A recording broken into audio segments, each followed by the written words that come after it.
Have you just started playing Final Fantasy XIV and have no idea why everyone looks at you like some kind of kangaroo in New York City? Or a frog in a blender? Or Andrew Tate? Well, look no further. Today, I'll be going over some tips for sprouts from a fellow sprout, which is me.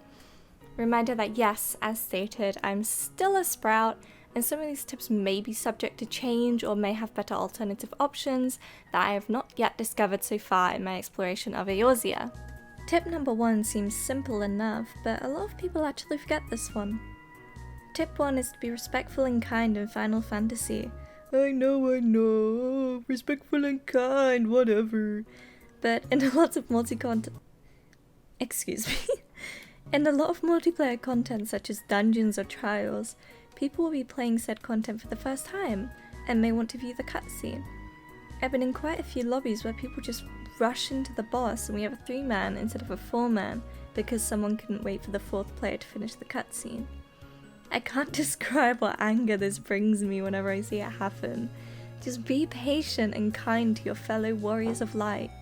Tip number 2 is a bit more complex and is about one major difference between Final Fantasy XIV healing and healing in other games. When playing a healer in Final Fantasy XIV, one of your main jobs is actually damage and applying dots.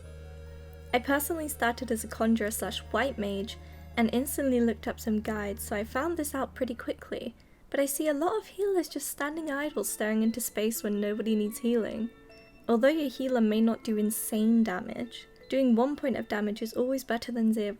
Blood for the blood lily. Tip number 3 is making use of your goddamn retainers. You can gain access to retainers so early on in Final Fantasy XIV, and they are so worth unlocking simply for the venture feature alone. You can send your retainers on adventures by paying them a certain amount of ventures, which is the name of the currency you will need to make use of this feature. And you can get ventures a whole bunch of ways, such as exchanging for company seals or doing tribal quests. You can ask your retainers to get you food for a 3% XP buff for 30 minutes, shards to sell on the market board for a profit, furniture and more. Once you've paid your retainer a venture and told them what to do, they will go out for a certain amount of time and you can do any activity while this is happening without disrupting the adventure. You can even log out.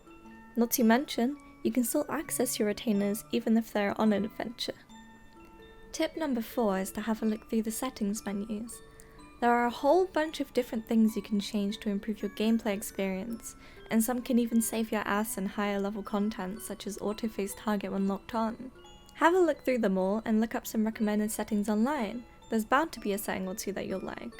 Tip 5 is to try and unlock at least one job in each role, the roles being tank, healer and DPS.